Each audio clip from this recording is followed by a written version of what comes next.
सुनाया कि संत चरणों में प्रेम करने से और संत की कृपा जहां बरस जाती है उसके हृदय में भक्ति का बीज अंकुरित हो जाता है। लेकिन भक्ति है क्या? क्या है भक्ति? तो 9 प्रकार की भक्ति बताई है। श्री सुखदेव मुनि राजा परीक्षित को सुना रहे हैं। और रामायण में ध्यान देना, 14 वर्ष के वनवास में यही 9 प्रकार की भक्ति लक्ष्मण जी को भी सुनाई, क्योंकि लक्ष्मण जी का भी ये प्रश्न था कि भक्ति क्या है। और यही भक्ति सबरी माता को भी दी है दान में, और कहा कि ये 9 प्रकार की भक्ति आप में है। लेकिन इस जगत में ये 9 प्रकार की भक्ति क्या है? तो क्या कह रहे भगवान? अपनी वाणी से कह रहे हैं। यहाँ सुखदेव मुनि दर्शन करा रहे राजन, ये भगवान की वाणी है कि ये 9 प्रकार की जो भक्ति है ये 9 मार्ग है। और इस 9 मार्ग में से जो एक मार्ग भी पकड़ लेगा तो वो मेरे धाम तक पहुंच जाएगा, इसमें कोई शंका नहीं है। कितने मार्ग है? 9 मार्ग।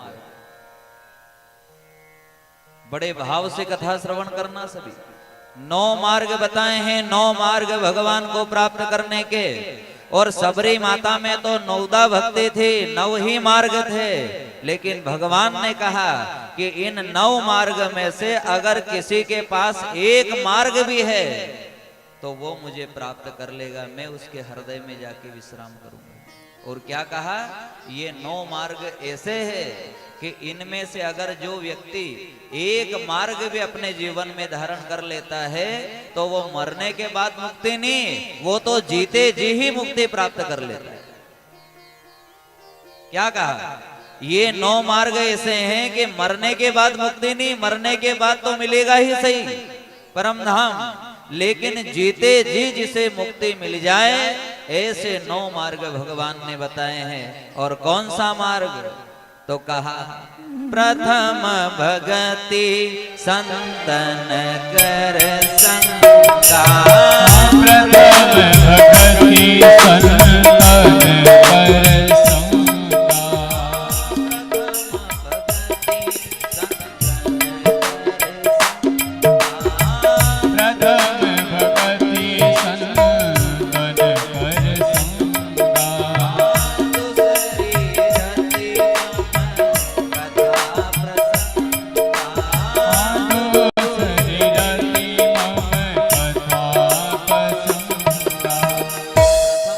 संतन कर संतों का संग, ये प्रथम भक्ति है भगवान की।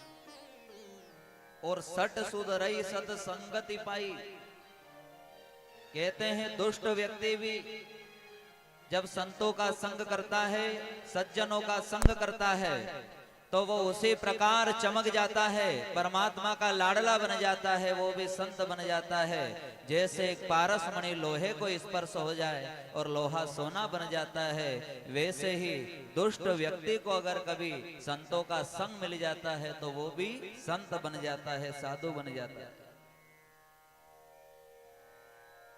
और संगत की महिमा बताई है, देव ऋषि नारद जी बता रहे हैं, वाल्मीकि जी बता रहे हैं। अजामिल जैसे को भी सट सुधरई सद संगति पाई। अजामिल कौन है? अजा का मतलब है, ध्यान देना, कौन है अजामिल? अजा का मतलब है माताएं, बहने, भाई, बंधु, माया। और जो माया में मिल गया वही 1 नंबर का अजामिल है। कौन है अजामिल? जो माया में मिल चुका है वही अजामिल है।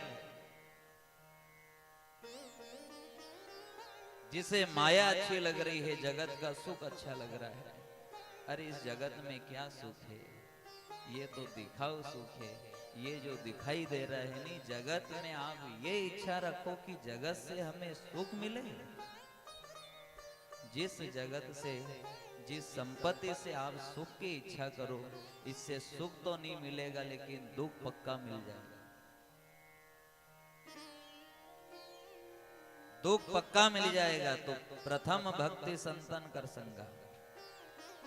आज की कथा में हमारे बीच में संत देवता भी पधारे हैं, अभी दर्शन हुए हमें। प्रणाम आपके पावन चरणों में। कहते हैं सत्संग श्रवण करते समय संत के दर्शन हो जाए, ग्रंथ के दर्शन हो जाए तो समझ लेना वो भूमि भी पवित्र हो गई और भक्ति रानी भी आपके हृदय में बैठी गई, आपका मनोरथ भी सफल। संतों के प्रति हमारा सम्मान भगवान स्वयं नवदा भक्ति में कहते हैं कि संत को तो मेरे से भी अधिक समझना चाहिए, मेरे से भी अधिक। जो मुझसे भी ज्यादा प्रेम संत से करता है मैं उसके हृदय में शांति पाता हूं, बहुत विश्राम मिलता है मुझे।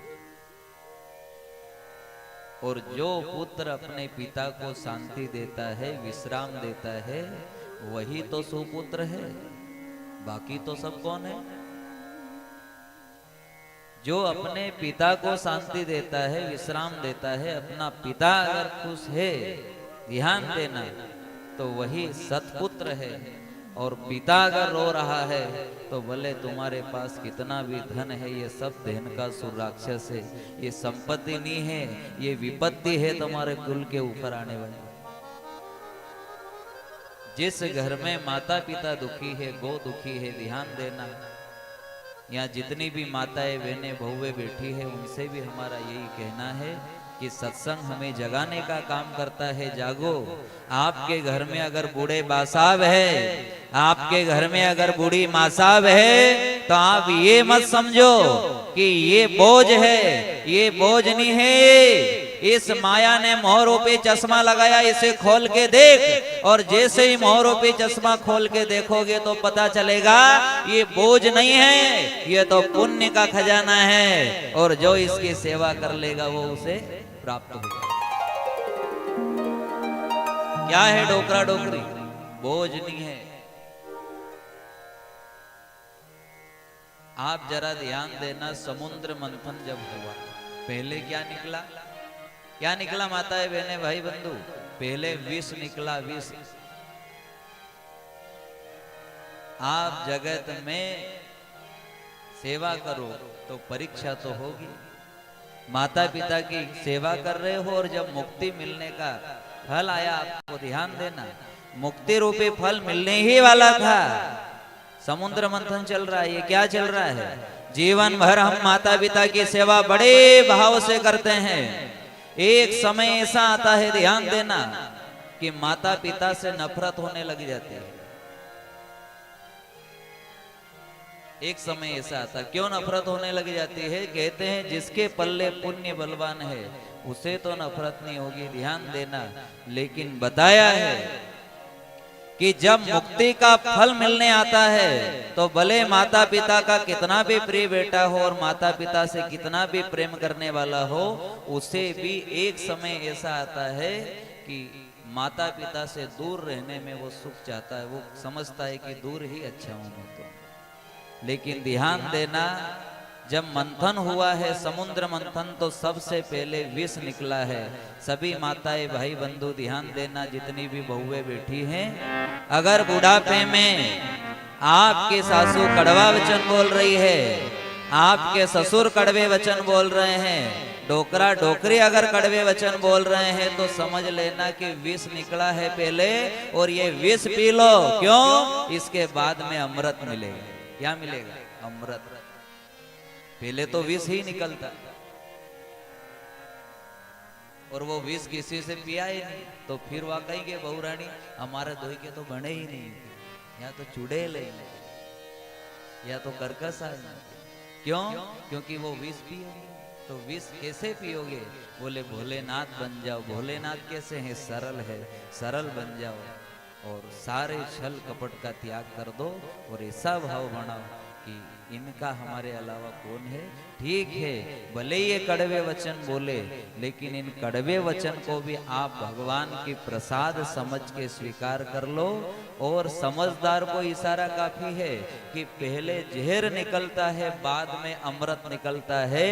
अगर आपके घर ऐसे बासाव है, ऐसे मासाव है जिनकी सेवा करने में आपको शर्म आवे, या वो कड़वे वचन बोल रहे हैं तो समझदार को इशारा काफी है कि पहले विष निकल रहा है और इस विष को मैं भोलेनाथ बन के पी जाऊंगा।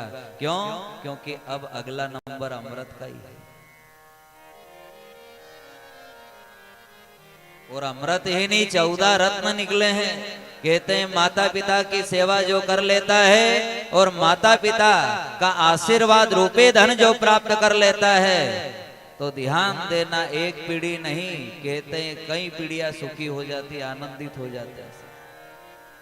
ये माता पिता को रुला के जो एक धन इकट्ठा कर रहे लोग कि ये हमारा, ये हमारा, ये हमारा, ये हमारा, तो कहा कि माता पिता को रुलाया और धन इकट्ठा किया तो ये धन तो एक पीढ़ी चलेगा, लेकिन माता पिता का आशीर्वाद रूपी धन जिसने प्राप्त कर लिया वो तो कहीं पीढ़ियों तक सुखी रहेगा, आनंदित रहेगा। तो यहाँ सुखदेव मुनि 9 मार्ग बता रहे हैं कि भगवान की वाणी है कि भगवान को प्राप्त करने का 9 मार्ग क्या है। प्रथम भक्ति संतन कर संगा, दूसरी रति मम कथा प्रसंगा।